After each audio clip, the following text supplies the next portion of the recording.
What's up, YouTube? It's the Action Figure Grader coming back to you with an unboxing video. I have two vintage foreign Kenner items that I picked up recently, and I thought now was as good a time as any to show them to you guys. And they are really nice. I don't like spending that much money on these kind of items, but I just saw them and I kept watching and I kept watching and I was like, all right, fine. So I gave in, at least on the first one, and it's 4-LOM related, so I wanted to pull out all of my 4-LOM items so far. I don't have any mint on card yet. I'm going to get one at some point, I promise. But I want to show you what I got so far and then talk about the new item that arrived. And then I've got one other really epic item. It's the most I've ever spent on a mint on card figure, so you want to stick around for that one. So here's my 4-LOM so far. This is just a loose graded Hong Kong. And I've shown all three of these on the channel before, but I thought it'd be kind of cool to kind of show you what I have first. So this is the Hong Kong with kind of the darker brown armor. We'll get into a couple of variations on the armor here in a second, but this is just the two-line Hong Kong. This is graded 80+.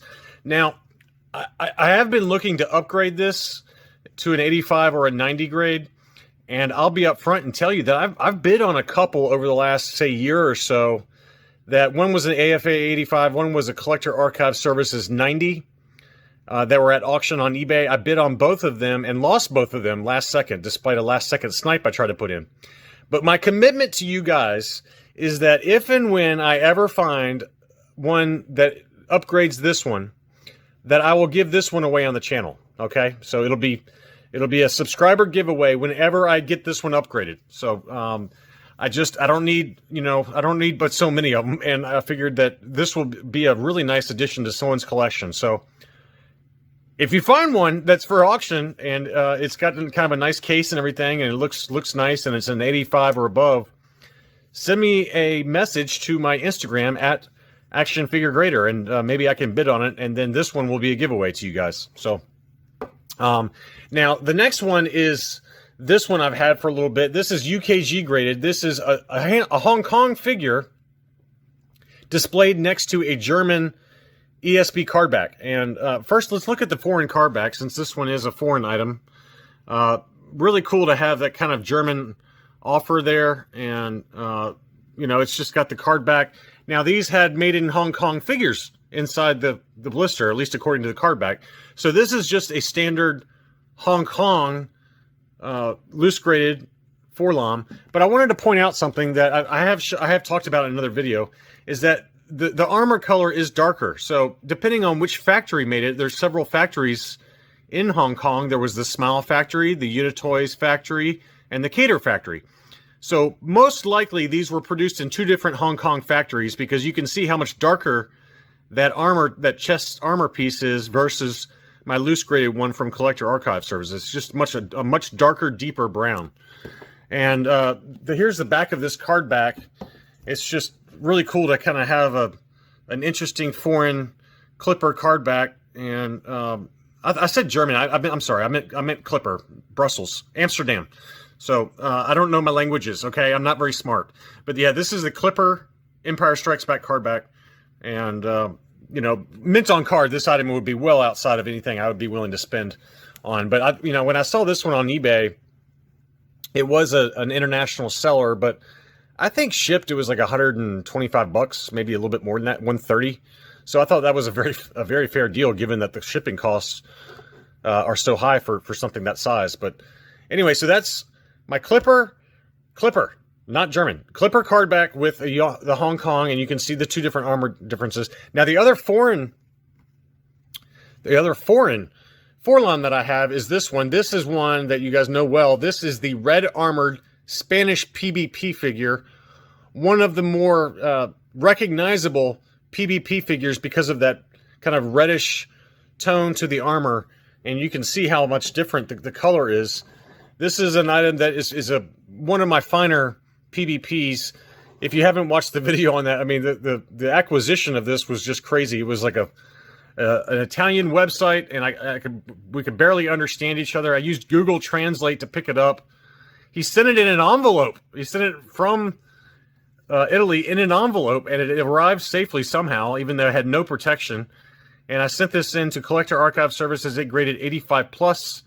I went through a long authentication process with the seller, and it was just a really crazy transaction, but it somehow made it here in one piece, and it was in awesome condition. This was the only slight damage that I could find to it. Otherwise, it is dead mint. The limbs were just super tight, but a really, really cool foreign variant. Now, my new edition is also foreign. It is also foreign. This is a mail away. This is the new item. This is a mail away. You know, as you remember on the 47 back ESB cards, you see the 4-LOM free offer giveaway. Well, this was a mail away, but this was in Australia. So this is the Toltoys Australian version of that mail away figure that was on the 47 back. So it's really cool to see. You know, some of these are blank, some of them are not, but this one luckily is stamped "Return to Toltoys" and with the PO box. So I love the fact that it's got that written on the side there. And then the baggie is in crisp. I mean, it looks factory fresh. The ink on the baggie is just super nice. I mean, really, really nice figure.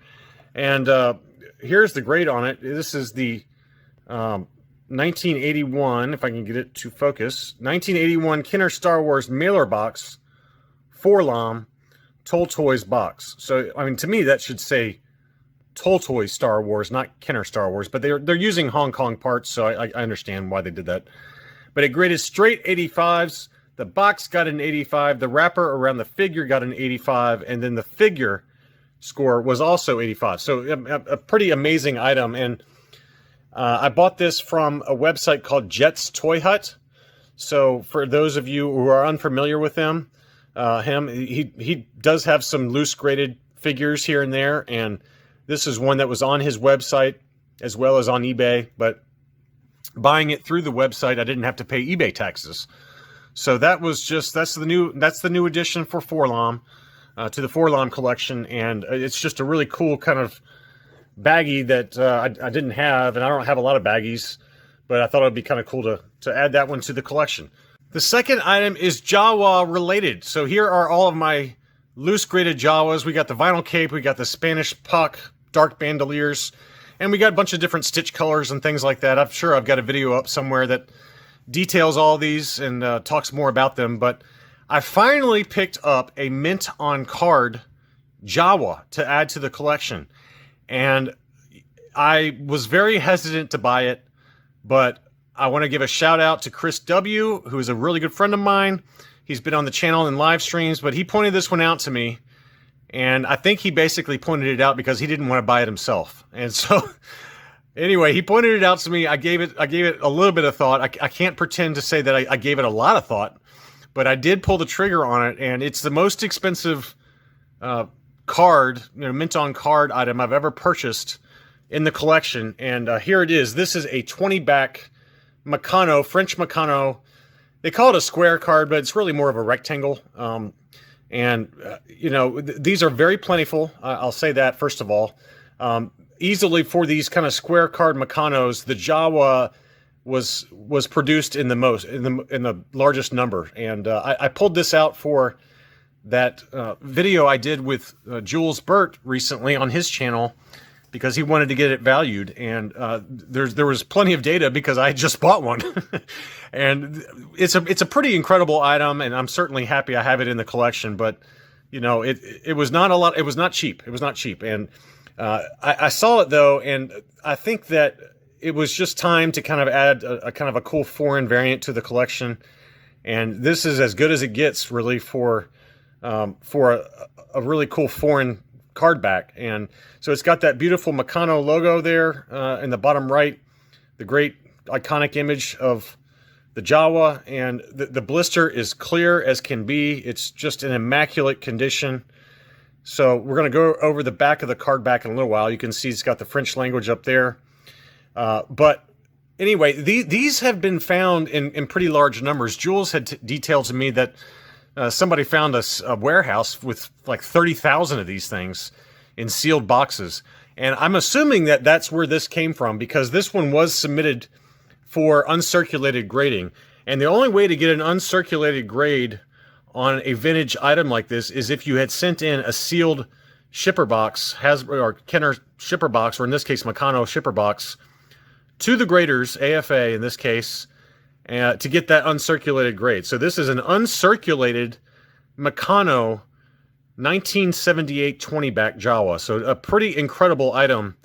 And the card got an 80. I'll show you the damage on the card in a second. The blister and the figure both got 85s. I mean, the blister is just immaculate. Just immaculate. Now, these blisters are, they went through kind of a weird assembly process where it's almost like they folded the edges around the figure. It's hard to explain unless you have one in hand, but these crack and are very fragile. They crack very easily. They're very thin blisters. So I don't like to handle this too much just because they, I was actually worried about it when it was paid for but not shipped here. I was like, oh God, I hope it makes it here in one piece. But it did make it here in one piece.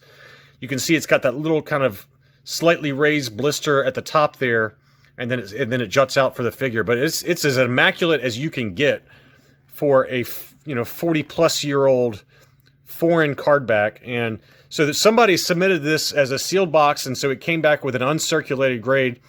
I'm going to go ahead and say right now that it's very unlikely I will ever get a vintage Star Wars item mint on card that has an uncirculated grade. I think it's probably never ever going to happen again. And so I want to thank Chris again for sending it to me and for not buying it and allowing me to purchase it. It's really nice. I think, if I had to guess, I'm probably the temporary steward of this item.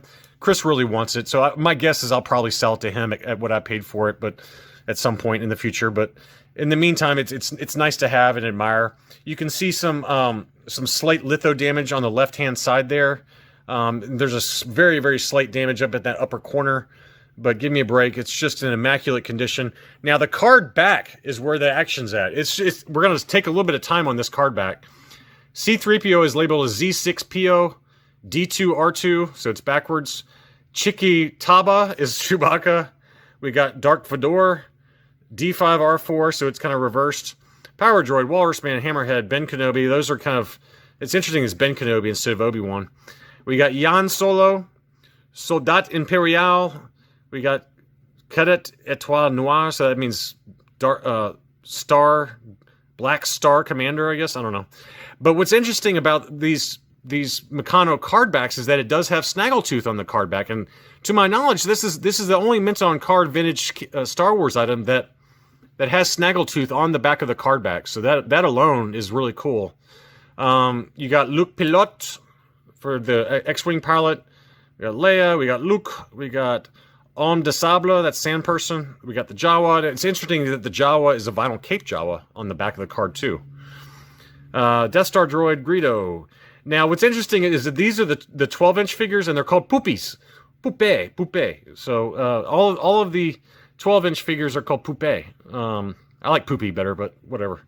We got the radio-controlled R2-D2. And, it's just kind of a mishmash of different items. They've got the Death Star playset. They've got the X-Wing, the TIE Fighter, the Land Speeder, and, it's got the, what do you call it, the Jawa, I don't know what the exact term is, but the Jawa playset, the Imperial Troop Transport, we got Darth Vader's TIE Advanced, and then most interestingly, they had that Star Wars battle game, electronic light game that you see for sale sometimes. So I've actually seen some sealed examples of these with the Meccano box and everything, really nice. But this card back is just so interesting, and it's really cool to kind of look at it in more detail with you guys. I've been so busy, I haven't even really had a chance to really look at it that closely, but just an incredible item. And I mean, for my first mint on card Jawa, I certainly did not mess around, but just really, really cool. And it's nice to include. This will be the only square card Meccano I'll ever get. In terms of rarity, obviously, like I mentioned, this is easily the most common, but the two next most common would be like the Star Destroyer Commander and Obi-Wan Kenobi.